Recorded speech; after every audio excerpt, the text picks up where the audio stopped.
ये कहानी होने वाली है कश्मीर के बारे में। हमारे देश में हर एक इंसान ने कभी ना कभी एक चीज तो जरूर सुनी होगी, कभी ना कभी जरूर सोची होगी कि जिस जगह को जन्नत कहलाया जाता है वहां पे जहन्नम जैसी हरकतें क्यों होती है, इतनी वायलेंस क्यों होती है, इतना खून खराबा क्यों होता है। वो सारी कहानियां तो आपने सुनी होगी, लेकिन आज जो कश्मीर की कहानी मैं आपको सुनाने वाला हूं वो खौफनाक के भी परे है, सबसे खतरनाक है, सबसे खौफनाक। ये एक ऐसे शख्स के बारे में होने वाली है जो कश्मीर में कई सालों बाद आया था। इस शख्स का नाम है यूसुफ। इस इंसान के साथ एक बार कोई घटना नहीं घटी, कई बार घटी है, एंड उसके साथ आपको भी खौफ महसूस होगा, एक बार नहीं कई बार। अब ये वीडियो शुरू करने से पहले ऐसे ही और horror, mysterious and historical videos देखने के लिए सब्सक्राइब कर दीजिए इस चैनल को। अब ये कहानी शुरू होती है। ये कहानी है साल 2010 की, जब यूसुफ नाम का शख्स जो कि 40 साल का था वो न्यूयॉर्क से इंडिया की तरफ आ रहा था अपने माता पिता को मिलने के लिए। वो कई सालों बाद मिलने वाला था अपने माँ बाप से, तो वो बहुत ही ज्यादा एक्साइटेड था क्योंकि कई सालों पहले यूसुफ जो था वो आउट ऑफ इंडिया चले गया था क्योंकि उसके मॉम डैड की जो फाइनेंशियल स्टेटस था, जो फाइनेंशियल हालत थी वो बहुत ही ज़्यादा ख़राब था। तो उस वजह से उसको मजबूरन आउट ऑफ इंडिया जाना पड़ा एंड उसने न्यूयॉर्क में जाके अपनी सारी स्टडीज़ कर ली थी।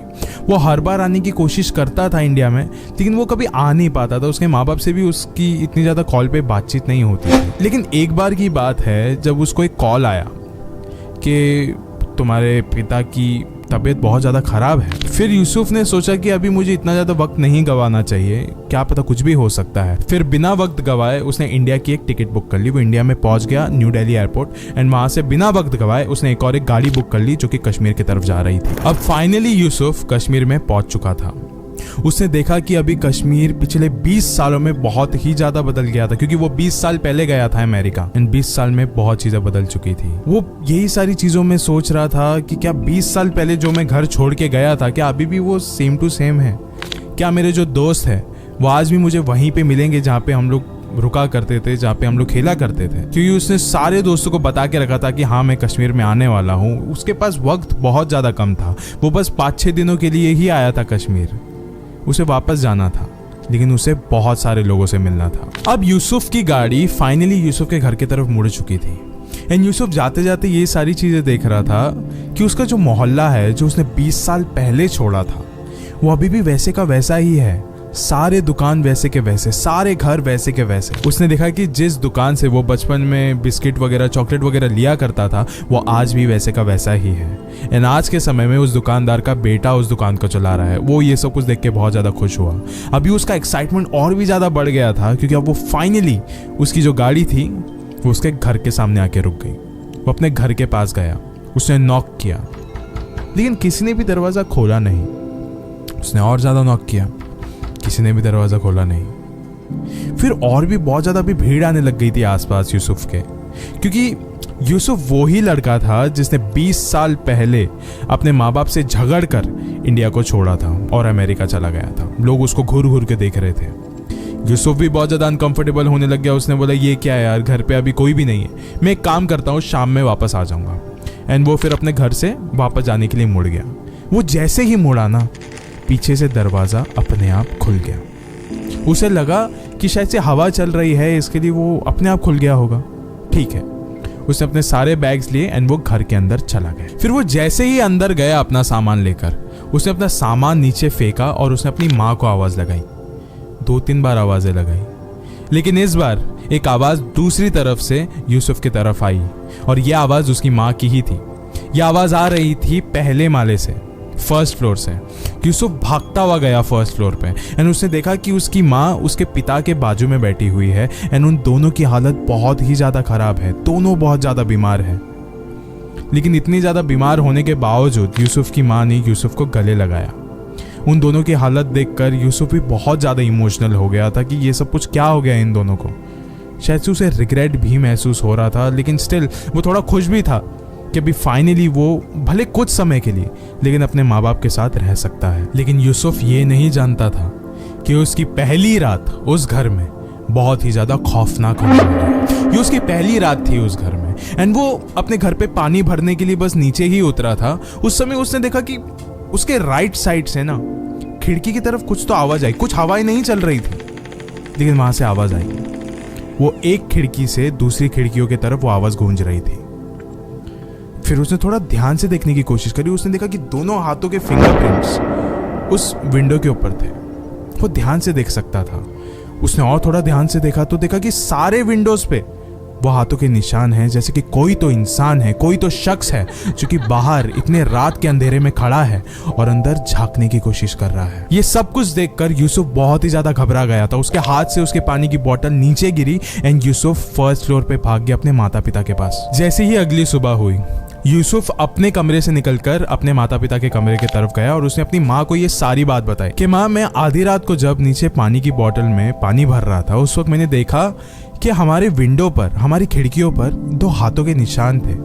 एंड मुझे ऐसा भी महसूस हुआ कि कोई तो इंसान है जो बाहर इतनी रात के अंधेरे में हमारे घर की तरफ झांक रहा था।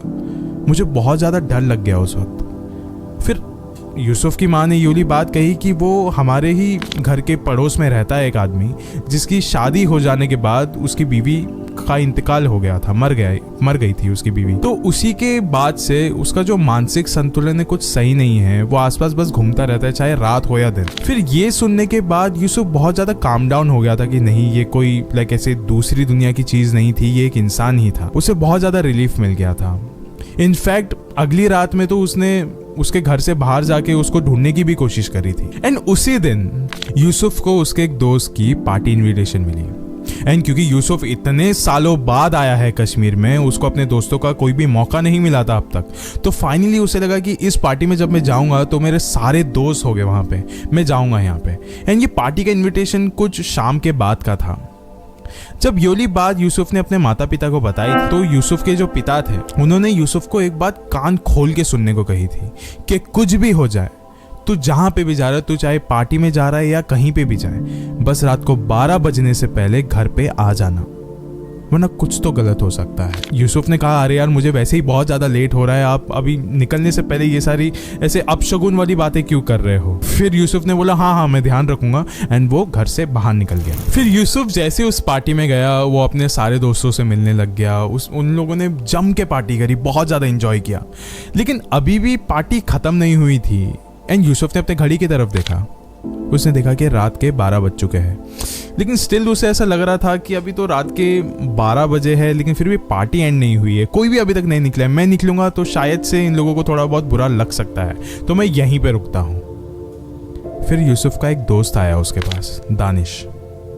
उसके सारे दोस्तों को थोड़ा तो अजीब लग रहा था, लेकिन दानिश उसके पास आया और उसने बोला कि भाई शायद से तुझे यहाँ पे नहीं रुकना चाहिए आधी रात तक, तुझे घर चले जाना चाहिए। फिर यूसुफ को थोड़ा सा रूड लगा। उसने बोला कि ऐसा क्यों बोल रहा है। फिर दानिश ने यूसुफ को एक कहानी सुनाई। दानिश ने कहा कि यूसुफ, तू जिस रास्ते से आया है ना मेरे घर के तरफ, उसके बीच में एक रास्ता आता है, एक ब्रिज आता है जिसका नाम है गौकेडल ब्रिज। तू जब अभी यहाँ से निकलेगा भी ना, तभी भी तेरे को उस ब्रिज के जरिए ही जाना पड़ेगा। तो यूसुफ ने बोला ठीक है। हाँ तो फिर दानिश ने कहा कि जिस ब्रिज से तू अभी जाने वाला है, गौकेडल ब्रिज, उसका एक बहुत पुराना इतिहास है। और वो इतिहास कुछ इस तरीके का है। वहाँ पे साल 1990 में 50 लोग मारे गए थे एक ही रात में। और ये भी बताया जाता है कि आज भी जब आधी रात में उस जगह से कोई भी गुजरता है तो फिर उस इंसान को, उस शख्स को उन प्रेत आत्माओं की आवाज़ें सुनाई देती है, वहाँ पे भटकते हुए दिखते हैं। ये सारी बातें सुनकर यूसुफ एकदम जोर का हंस पड़ा। उसे लगा, अरे भाई क्या तू ये सारी मनगढ़ंत कहानियां मुझे सुना रहा है, मैं इतने सालों बाद आया हूं, तो फिर तू ऐसा क्यों स्वागत कर रहा है मेरा। फिर दानिश ने काफी सीरियसली कहा कि ये कहानी सच्ची है मेरे दोस्त, ये कहानी घटती है, कई लोगों के साथ हुआ है ये सारी चीजें। फिर यूसुफ ने कहा, भाई मेरे साथ होगी तब मैं देख लूंगा, अभी पार्टी एंजॉय करते हैं। फिर यूसुफ ने इस कहानी को मनगढ़ंत मान के इसको इग्नोर किया। एंड अब रात के 3 बज चुके थे, सब घर जा चुके थे, सिर्फ बच गया था तो यूसुफ। अब रात के 3 बजे यूसुफ अपने गाड़ी में बैठा, क्योंकि उस वक्त पार्टी में वहां पे कोई था ही नहीं, और वो वहां से निकला। रास्ते भर यूसुफ के दिमाग में यही जो उसके दोस्त दानिश ने बात कही थी वही घूम रही थी बार बार, कि शायद हो सकता है कि गौकेडल रोड में ऐसा कुछ हादसा हो सकता है उसके साथ। एंड अभी गौकेडल, ये जो ब्रिज था वो आ ही रहा था अभी उसके नजरों के सामने। एंड उसे देखा कि ब्रिज के कोने में एक छोटी बच्ची खड़ी है एंड वो रो रही है। फिर उसके बाद यूसुफ को थोड़ा लगा कि भाई ये क्या है, लाइक इतने आधी रात में 3 बज रहे हैं यार, ये लड़की इतने सुनसान जगह पे एक ब्रिज पे खड़ी होकर रो क्यों रही है। फिर उसको लगा कि नहीं यार, शायद हो सकता है कि ये कोई प्रेत आत्मा हो। लेकिन यूसुफ अपने उसूलों का एकदम पक्का था।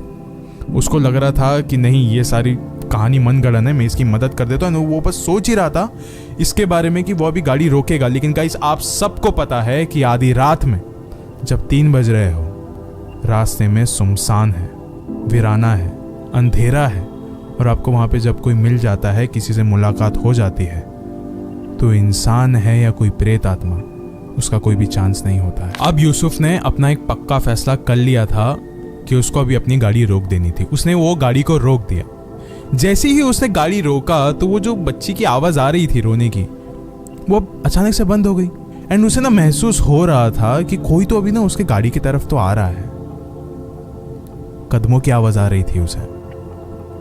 उसने अपने विंडो की तरफ देखा तो उसे एक चीज महसूस हो रही थी कि कोई तो उसके शीशे की तरफ बढ़ रहा है। उसने जैसे ही विंडो को नीचे किया, उसके आंखों के सामने एक छोटी सी बच्ची खड़ी थी। फिर यूसुफ गाड़ी से बाहर उतरा एंड उसने उस लड़की के पास जाके पूछा कि आप रो क्यों रहे थे जब से। फिर उस बच्ची ने कहा कि मेरे मॉम डैड मुझे नहीं मिल रहे हैं, माता पिता नहीं मिल रहे हैं, मैं बहुत समय से उन्हें ढूंढ रही हूं, लेकिन उनकी आवाज मुझे जरूर आती रहती है, वो मुझे आवाज जरूर लगाते रहते हैं। फिर यूसुफ ने कहा कि आवाज कहां से आती है आपको, जरा मुझे वो बताओगे। फिर उस लड़की ने एक तालाब की तरफ अपनी उंगली का इशारा किया, जो कि उस ब्रिज को लग के ही था। यूसुफ और वो बच्ची उस तालाब की तरफ गए एंड देखा तो उस तालाब के ऊपर 2 लोगों की डेड बॉडीज तैर रही थी। उन 2 डेड बॉडीज को तैरते हुए देखकर यूसुफ बहुत ही ज्यादा शॉक हो गया, तो उसकी आंखें बड़ी हो गई थी एंड वो जल्दी से जल्दी अपने सारे कपड़े उतार के वो उस तालाब के अंदर कूदने जा रहा था कि तभी उस लड़की ने यूसुफ का हाथ पकड़ लिया एंड उसने बोला कि इन दोनों को तो आप बचा लोगे, लेकिन बाकियों का क्या। फिर यूसुफ ने बोला आपका मतलब। फिर उस लड़की ने उस तालाब के ऊपर इशारा किया। यूसुफ ने जब उस तालाब के ऊपर देखा तो देखा कि अभी वहां पे 2 डेड बॉडीज नहीं है, कम से कम 40 से 50 डेड बॉडीज तैर रही थी। यूसुफ बहुत ही ज्यादा शॉक्ड हो गया था। उसको अब समझ में आ गया था कि ये सारी चीजें असली नहीं है। वो अपने गाड़ी की ओर भागा, बहुत तेजी से भागा, अपने गाड़ी के अंदर जाके बैठ गया एंड वो कैसे कैसे करके वहां से निकलने लगा। लेकिन उसने एक और एक चीज देखी कि पूरे रास्ते पर खून है, सिर्फ खून। फिर वो जैसे ही अपने घर के तरफ पहुंचा, वो भागते हुए अपने घर की तरफ गया और उसे बहुत ज्यादा दरवाजे को पीटने लग गया। लेकिन दरवाजा कोई नहीं खोल रहा था। और ज्यादा उसने पीटना शुरू किया, लेकिन फिर भी दरवाजा किसी ने नहीं खोला। ये कश्मीर है, इतनी ज्यादा ठंड थी वहां पे और वो अकेला उस वक्त इतनी रात के अंधेरे में वो अपने दरवाजे के बाहर खड़ा था, कांप रहा था। वहीं उसने देखा कि दूर से कोई तो इंसान चलते हुए आ रहा है एंड वो उसके घर के तरफ आ रहा था एंड उसने उस यूसुफ को इग्नोर करके उस घर के खिड़कियों के पास चला गया वो एंड खिड़की के पास से वो अंदर वापस से झांकना शुरू कर दिया उसने। फिर यूसुफ को लग गया कि ये वही इंसान होगा जो हर रात को आके हमारी खिड़कियों से अंदर झांकता है। फिर उस शख्स के पास यूसुफ गया और बहुत ज्यादा एग्रेसिवली पूछा कि ये सब कुछ तुम क्या कर रहे हो? इतने दिनों से मैं देख रहा हूं कि तुम आ रहे हो यहाँ पे, आके झांक के जा रहे हो, तुम यहाँ पे कर क्या रहे हो? तुम पागल हो, तुम सर फिर रहे हो, इसलिए मैं तुम्हें छोड़ रहा हूं, लेकिन बताओ तुम यहाँ पे क्या कर रहे हो? फिर उस इंसान ने बहुत घूर के देखा उसको। यूसुफ ने बोला कि ऐसे घूर के क्या देख रही हो, मेरे माँ बाप का घर है, आप यहाँ पे ऐसे झांक नहीं सकते हो। फिर उस इंसान ने बोला कि कौन से माँ बाप, किन लोगों की बातें कर रहे हो आप? फिर ये सब कुछ सुनने के बाद यूसुफ ने कुछ देर तक कुछ बोला ही नहीं।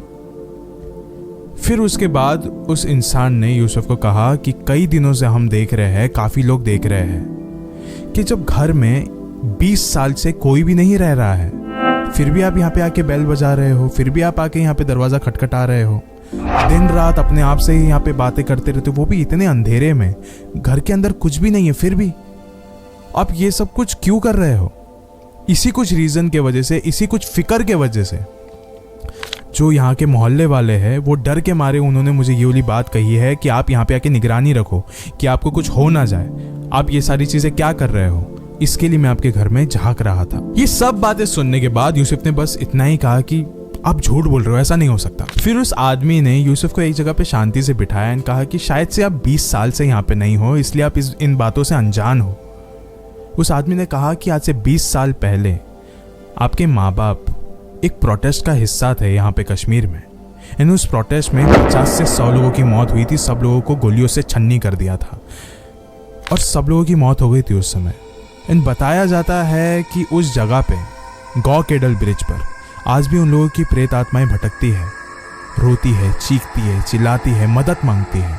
इन कोई भी अगर उनकी पुकार सुन लेता है तो फिर उनको बहुत ज़्यादा घिनौनी चीज़ें सुननी पड़ती है, बहुत ही घिनौनी चीज़ें देखनी पड़ती है। और जहाँ तक बात रही है आपके माँ बाप की, तो आप जिनसे इतने समय से बात कर रहे हो वो शायद से आपके माँ बाप ही है, लेकिन वो जिंदा नहीं है। उनकी आत्माएं हैं जिससे आप बात कर रहे हो, एंड वो और भी ज़्यादा जीवित महसूस कर रहे हैं आपसे मिलने के बाद। लेकिन एक बात का आप ध्यान रखो और एक बात कान खोल के सुन लो कि आपके आसपास आपको जो भी दिख रहा है, जो भी आपको लोग दिख रहे हैं, वो जिंदा नहीं है। यूसुफ ये सारी कॉन्वर्सेशन के दौरान सारे लिंक्स और डॉट्स को जोड़ने में लग गया था। उसको ऐसा लग रहा था कि वो इंसान गलत है। यूसुफ उस इंसान को गलत प्रूफ करने के पीछे ही पड़ा हुआ था, लेकिन ऐसा कुछ हो ही नहीं रहा था क्योंकि ये सारी बातें सच थी। जो भी उस इंसान ने बातें कही थी, हर एक बात एकदम सच थी।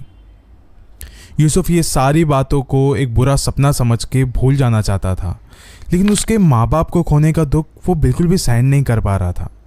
तो वापस से वो न्यूयॉर्क की तरफ चला गया।